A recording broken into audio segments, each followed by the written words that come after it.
Students, welcome to my online classes. हम MSc final year के लिए थ्योरी ऑफ रिलेटिविटी पढ़ रहे थे। इसमें हमने पार्ट नंबर 29 तक कंप्लीट कर लिया था। आज हमारा पार्ट नंबर 30 रहेगा और यूनिट हमारी थर्ड चल रही थी। सभी यूनिवर्सिटी जिनके सिलेबस में थ्योरी ऑफ रिलेटिविटी, आप इस वीडियो को कंप्लीट विजिट कर सकते हैं। तो हमारा जो 29 नंबर पार्ट था वो उसमें हमने जो पढ़ा था वो था प्लेनेटरी ऑर्बिट, और उसमें जो टॉपिक था वो आधा कवर हो गया था। आज इस वीडियो में हम इसके आगे का पार्ट जो है प्लेनेटरी ऑर्बिट का ही वो कवर आउट करने वाले हैं। अगर आपने इससे पहले की सारी वीडियो विजिट नहीं करी है तो विजिट करें, साथ में नोट्स बनाएं और बेहतरीन तैयारी करने के लिए हमारे साथ जुड़े रहें।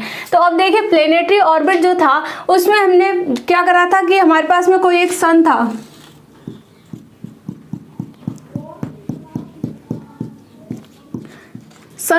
और सन के अराउंड क्या होते थे, प्लेनेट होते थे।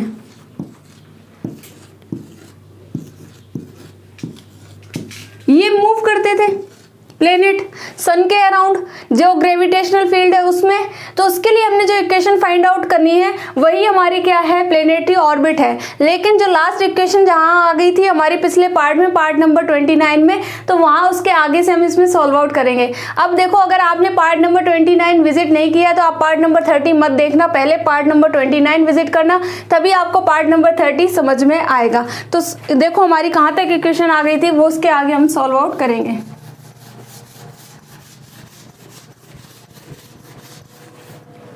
देखो हमारी लास्ट इक्वेशन जो आई थी वो थी, देखो du/d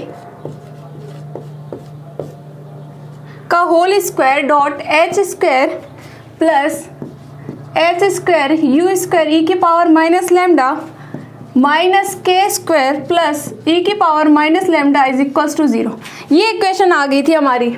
अब इसमें हमें क्या करना है, कुछ पुट करना है। क्या पुट करना है, e की पावर माइनस लैम्डा की वैल्यू पुट करनी है। तो आप क्या लिखोगे कि पुट e की power minus lambda is equals to 1 minus 2m upon r। और 1 अपॉन r की वैल्यू क्या होती थी, जो प्रीवियस वीडियो में देखी थी, तो क्या होती थी, u होती थी। इसका मतलब 1 माइनस 2mu पुट कर सकते हैं कहाँ पर, e की पावर माइनस लैम्डा की जगह। तो पुट करेंगे तो देखो इक्वेशन क्या बनेगी, du अपॉन डी फाई इसका होल स्क्वायर और dot h square plus h square u square 1 minus 2mu minus के स्क्वायर और e की पावर माइनस लैम्डा की वैल्यू क्या आ जाएगी, plus 1 minus 2mu is equals to 0। ये वैल्यू आ गई अपनी। अब h स्क्वायर का डिवाइड लगा दो पूरी इक्वेशन में, तो du अपॉन डी फाई इसका होल स्क्वायर h स्क्वायर का डिवाइड लगाओगे तो ये हट जाएगा। ये स्टेप क्या हो जाएगी, u square 1 minus 2mu minus के square upon h square plus 1 minus 2mu upon h square is equals to 0। ये इक्वेशन आ गई। अब हम इसका क्या करेंगे, डिफरेंशिएशन करेंगे with respect to phi. Phi के रिस्पेक्ट में इसका डिफरेंशिएशन करना है, तो लिखोगे डिफरेंशिएटिंग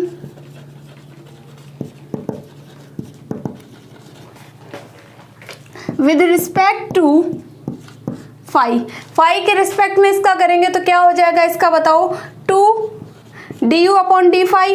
फिर du अपॉन डी फाई का करोगे तो क्या आ जाएगा, d2u upon d phi square plus इसका करोगे तो वैल्यू क्या आ जाएगी, बताओ, 2u du upon d phi. ये टर्म आ गई।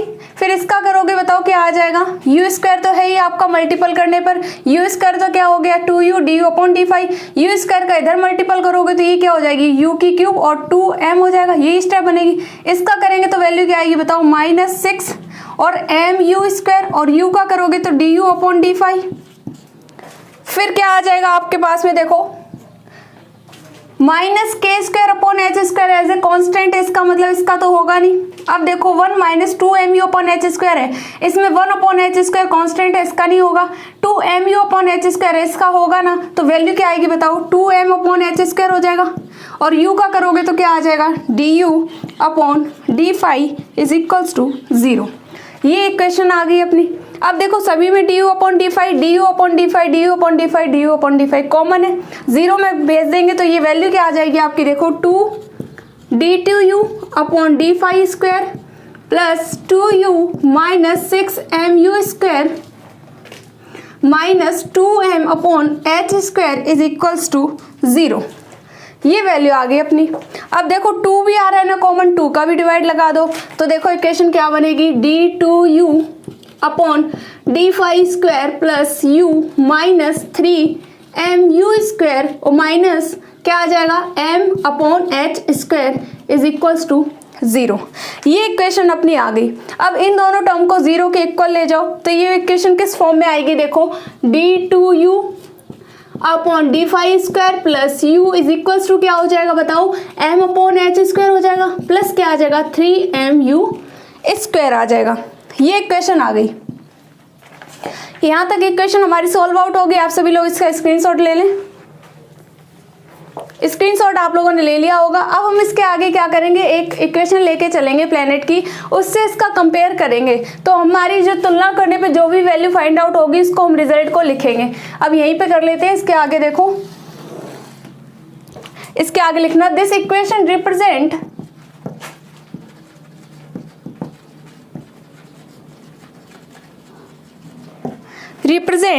The relativistic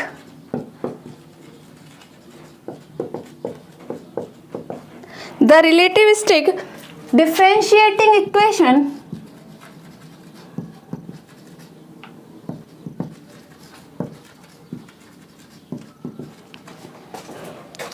of the path of the planet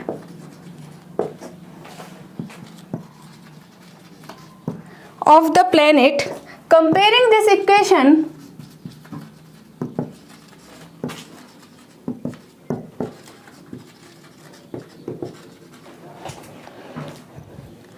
with Newtonian equation of the planet orbits। इस इक्वेशन का कंपेयर किससे करेंगे हम, Newtonian equation of planet orbits की जो इक्वेशन होगी उससे हम इसका कंपेयर करेंगे और देखेंगे हमारे पास क्या रिजल्ट आता है। तो सबसे पहले तो न्यूटोनियन इक्वेशन की जो इक्वेशन होती है वो आप लिखना क्या होती है, देखो d2u upon d5 plus u is equals to m upon h square with r square d5 upon ds is equals to h dt है ये, ठीक है। ये इक्वेशन जो होती है वो किसकी होती है, Newtonian equation of planet orbit की ये इक्वेशन होती है d2u upon d5 plus u is equals to m upon h square with r square d5 upon dt is equals to क्या होता है, h होता है। अब देखो यहाँ पर कंपेयर करो तो d2u अपॉन d5 सेम है, प्लस u है, m upon h square m upon h square है। अब ये टर्म जो दिख रही है ये क्या दिख रही है आपको, एक्स्ट्रा दिख रही है। तो ये क्या चीज है उसके बारे में लिखेंगे, तो आप लोग लिखना it is clear that the addition term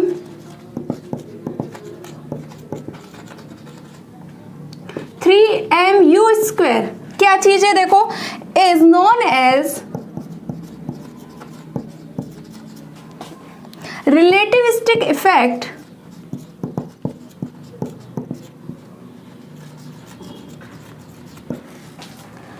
in the Newtonian equation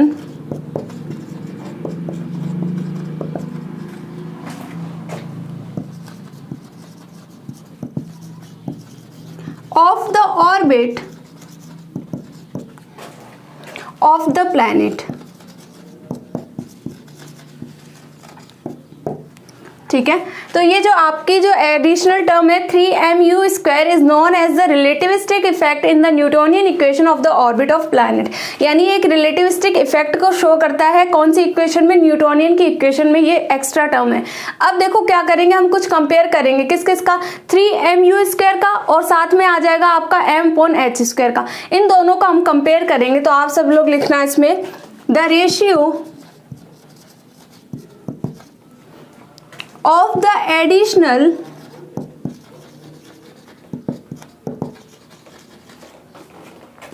term 3mu square to m upon h square is, अब हम इसका रेशियो निकालेंगे किस किस का, 3mu² का और m/h² का रेशियो निकालेंगे। तो क्या आएगा देखो, 3mu² लिखोगे आप लोग, अपॉन में क्या आएगा m/h², यही वैल्यू आएगी। 3 से 3 कैंसिल आउट हो गया, h² ऊपर चला जाएगा, इसका मतलब 3u²h², ये वैल्यू आ गई ना अपने पास में। अब एक बात बताओ, h की वैल्यू अपने पास में क्या होती है, वैसे अगर अपन ने सॉल्व आउट करा था जो रिलेशन, उसमें h की वैल्यू जो थी वो थी आपकी r² d∅/ds is equals to h, एक तो ये था रिलेशन, और u की जो वैल्यू होती थी वो क्या होती थी, 1/r होती थी।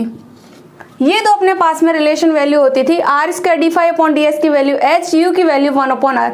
अब इसमें पुट करो, तो पुट करोगे तो वैल्यू क्या बन जाएगी बताओ, 3 u की जगह पुट करोगे 1/r, इसका मतलब 1/r², h² की वैल्यू क्या हो जाएगी, r⁴ d∅/ds और इसका होल स्क्वायर। अब r⁴ से r⁴ कैंसिल आउट हो गया, 2 पावर बचेगी, इसका मतलब 3 क्या लिख सकते हैं, r d∅/ds और इसका होल स्क्वायर। ये वैल्यू आ गई इन दोनों के रेशियो की। देखो इसको होल स्क्वायर के टर्म में लिखेंगे तो r d∅/ds इसका होल स्क्वायर। इसका स्क्रीनशॉट ले लो आप लोग।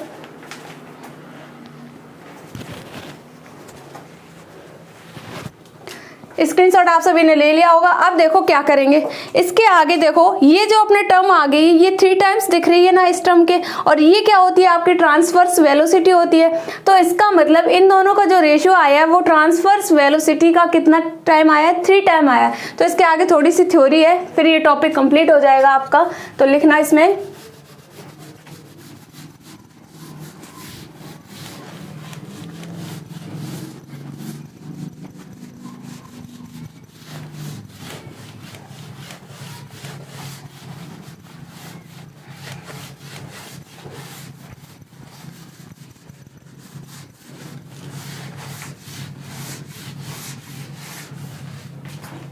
अब इसमें लिखना which is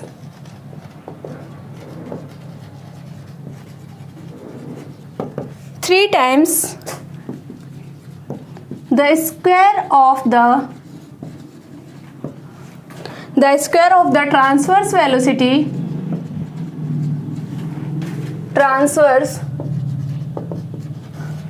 velocity of the planet in relativistic unit।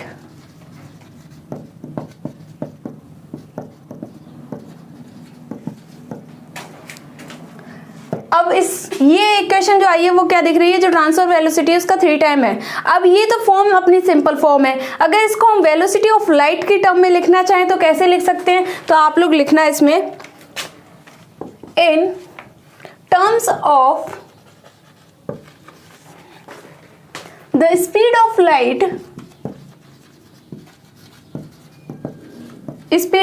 के टर्म में अगर लिखे तो ये इक्वेशन जो होती है वो किस फॉर्म में आती है, तो लिखना 3h² इज इक्वल्स टू, ये टर्म आ जाएगी आपकी 3 टाइम्स ऑफ r d∅/ds, इसका तो होल स्क्वायर था ही, और अपॉन में इसका क्या आ जाएगा, c² आ जाएगा। चूंकि हम यहाँ पे c की वैल्यू क्या पुट करते हैं, 1 पुट करते हैं, और फिर हमारी इक्वेशन कौन सी आ जाती है, ये वाली आ जाती है। तो c की वैल्यू आप पुट करोगे 1, तो इसकी वैल्यू क्या आ गई आपकी, इसी रेशियो के इक्वल आ गई। ये बस हमने इसको दिखा दिया कि ये स्पीड ऑफ लाइट के टर्म में है। अब इसके आगे थोड़ी सी और थ्योरी है, वो लिखना आप लोग।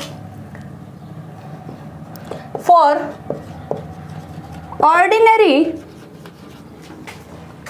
speed, this ratio is very small। क्या बता रहा है कि ऑर्डिनरी स्पीड जो होती है उसके लिए ये रेशियो जो आएगा वो बहुत ही क्या आएगा, छोटा आएगा, तो उसको हम लगभग निगलेक्ट के इक्वल ले लेंगे। अब देखो इसमें क्या लिखना है, लिखना in the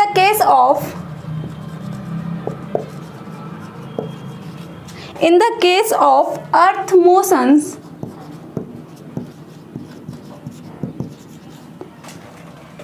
round the sun, अगर अर्थ क्या करती है, मूव करती है सन के अराउंड, तो उस सिचुएशन में दिस रेशियो क्या होगा, तो this ratio comes out to be 3 into 10⁻⁻8। और ये टॉपिक हो गया आपका कंप्लीट। क्या कि फॉर ऑर्डिनरी स्पीड इसका रेशियो जो होता है वो तो बहुत ही स्मॉल आता है, लेकिन अगर केस क्या हो कि अर्थ का जो मोशन है वो अराउंड द सन हो तो उसके लिए ये रेशियो जो होता है उसकी वैल्यू क्या आती है, 3 इंटू 10⁻⁸ इसकी वैल्यू आ जाती है। अब देखो अगर हम इसका एक और केस लेना चाहे जो कि कॉस्मोलॉजिकल कांस्टेंट की फॉर्म में जो अपनी प्लेनेटरी ऑर्बिट होता है उसकी इक्वेशन किस फॉर्म में आती है, तो इसमें 2 लाइन और है बस, फिर टॉपिक अपना कंप्लीट। तो लिखना, इसमें नोट लगा के लिखना, एक केस है पर्टिकुलर, याद रख लेना आप लोग। If we take cosmological constant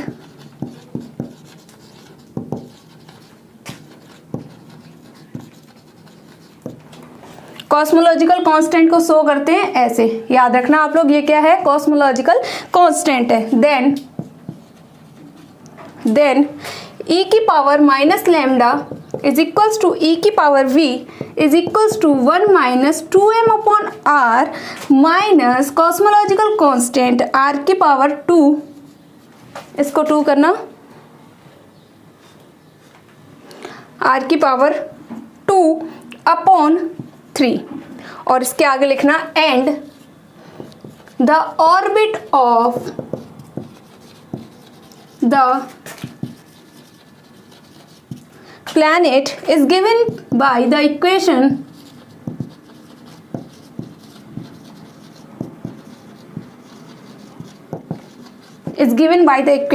और इक्वेशन क्या आती है अपनी, देखो d2u upon d phi square plus u is equals to m upon h square plus 3m u square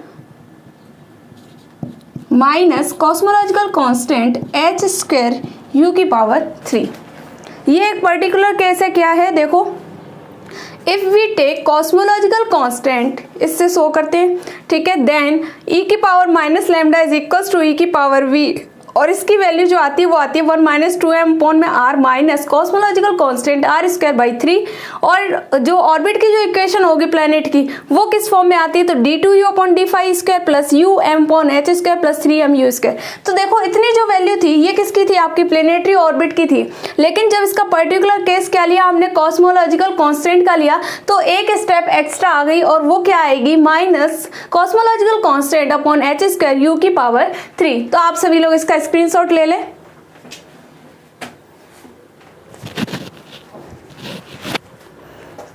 तो ये इक्वेशन आपकी आ जाती है प्लेनेटरी ऑर्बिट की। तो प्लेनेटरी ऑर्बिट की जो इक्वेशन थी वो अपनी जो इससे पहले वाली इक्वेशन थी ना, d2u upon d phi square plus u is equals to m upon h square plus 3mu square, वो जो इक्वेशन थी वो आपकी किसकी थी, प्लेनेटरी ऑर्बिट की इक्वेशन थी। और ये जो आ गई ये कॉस्मोलॉजिकल कांस्टेंट के उसमें आ गई, फॉर्म में आ गई। तो इस वीडियो में हमने प्लेनेटरी ऑर्बिट को कवर आउट कर लिया है। इसके नेक्स्ट के पार्ट जो रहेगा 31 नंबर पार्ट रहेगा, उसमें हम पढ़ेंगे मैक प्रिंसिपल के बारे में और उसमें डिटेल से जानेंगे कि क्या होता है मैक प्रिंसिपल। तब तक आप सभी लोग इसके प्रॉपर तरीके से नोट्स बनाएं, साथ ही बेहतरीन तैयारी करने के लिए हमारे चैनल को लाइक शेयर सब्सक्राइब करना ना भूलें। Thank you so much.